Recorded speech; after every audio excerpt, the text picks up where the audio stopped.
I'm Tim, welcome to Watch and Want, and thanks for logging on.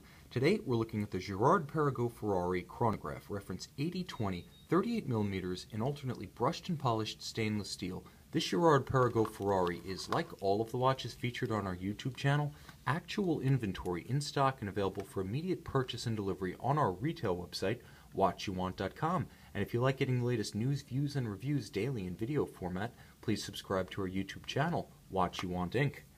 Now, the 1994 to 2004 Ferrari Girard-Perregaux marriage produced some real classics.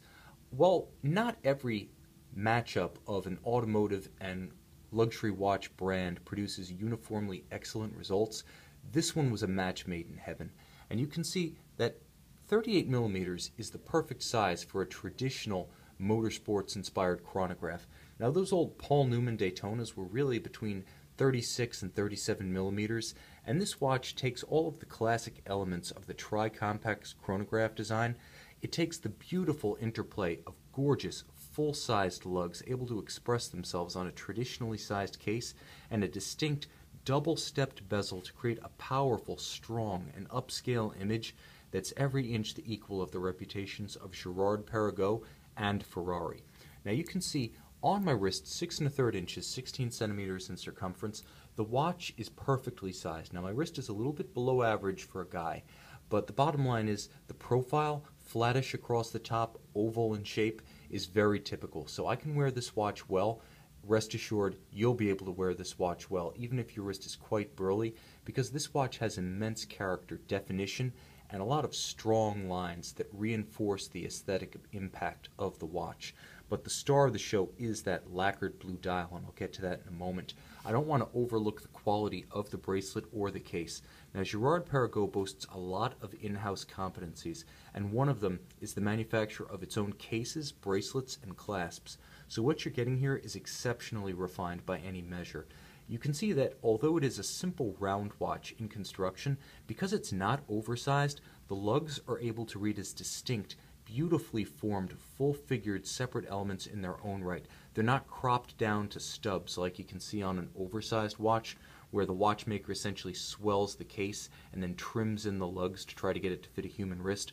On a traditionally sized timepiece, you can have a beautiful round watch with character lines, a gorgeous, beautifully composed dial, and full-figured lugs that really add an extra stylistic dimension to the watch, and you get that with this Girard-Perregaux Ferrari.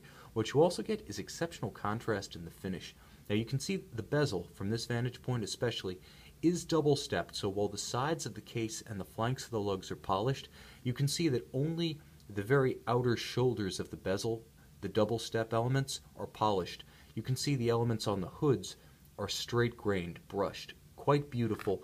That pattern, that contrast, is continued onto the bracelet. A beautifully made piece, it feels just as good on the wrist.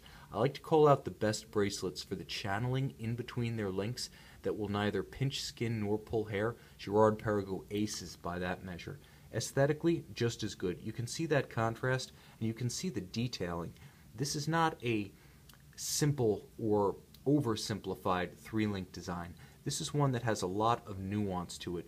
The sort of knuckled intermediate link design on the outside of the middle links, the tumble home from side to side, you can really see it to good advantage here, the tumble home from side to side on the outer links, the shoulder links themselves, and of course the contrast between the polished and the brushed elements with that intermediate knurled inclusion plays beautifully, highly detailed, speaks to the attention to detail and stylistic substance that informed the design of this whole watch.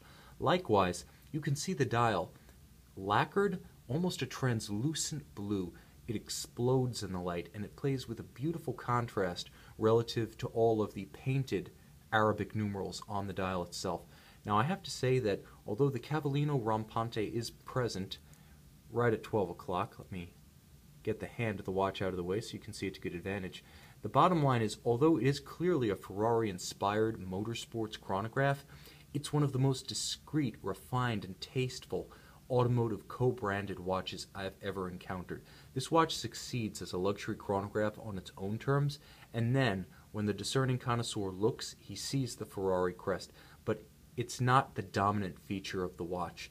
Now, I will mention that the men behind the respective companies, Ferrari and Girard-Perregaux, that would be Luca, Montezmolo, and Luigi Macaluso, respectively, for the two companies, were mutual friends and captains of Italian industry.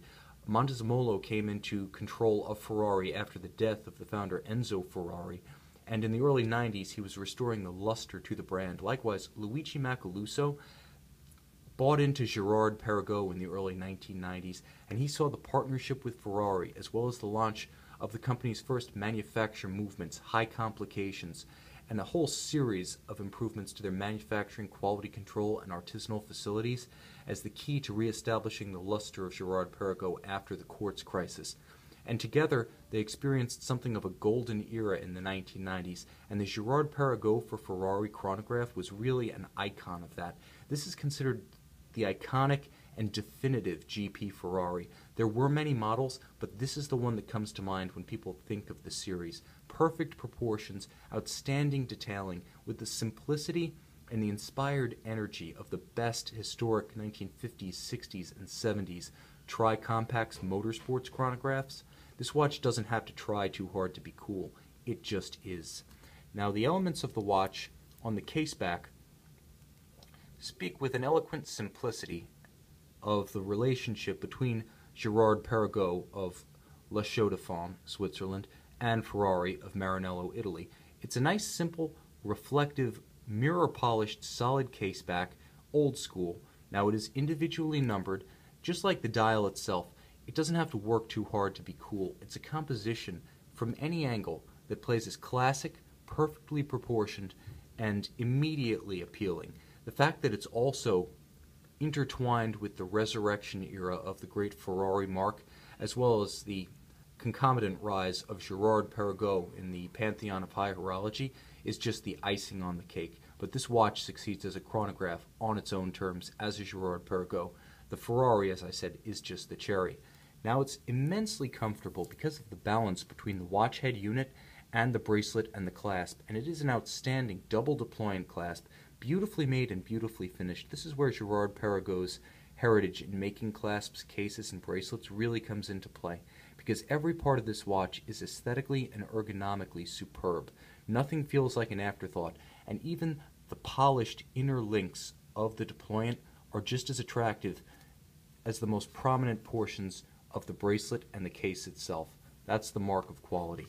Now, inside is a robust ETA 2892 automatic movement, bidirectional winding, exceptionally precise 42-hour power reserve. It's topped by a Dubois-Dupraz vertical clutch chronograph module. So the nice thing about a vertical clutch is when you start the chronograph, you can see the chronograph hand simply starts moving. There's no jump. You can see it simply commences. It doesn't jump, stop, and then start ticking as you would see on a horizontal clutch. Now, while that second and a half isn't crippling for most applications, the vertical clutch has another outstanding refinement that makes it preferable for those who prefer a center seconds hand to the constant or small seconds hand of a traditional chronograph. Because the vertical clutch doesn't have a separate meshing drivetrain as a horizontal clutch does, you can simply leave the chronograph running to no hazard with no undue wear on the movement and use the chronograph seconds hand as a continuous center seconds hand, so you have hours, minutes, and seconds at center. Likewise, there's a date window at 4:30 with a quick change feature. It's a robust, reliable, and infinitely serviceable movement. This is a fantastic timepiece on every level, from the inside out, from its beautiful Girard-Perregaux manufactured case, bracelet, and clasp, to its gorgeous, rich, almost translucent blue lacquered dial, and the fantastic contrast between that blue and the white elements of the dial features. This Girard-Perregaux 8020 is an all-time great in the pantheon of watches inspired by high-performance automobiles, motor racing, sort of the cult of the machine. If you're into one, you're generally into the other. And if Girard-Perregaux is the watch you want, I highly recommend you check out this Girard-Perregaux Ferrari Chronograph, reference 8020 with blue lacquer dial, on our website, watchyouwant.com.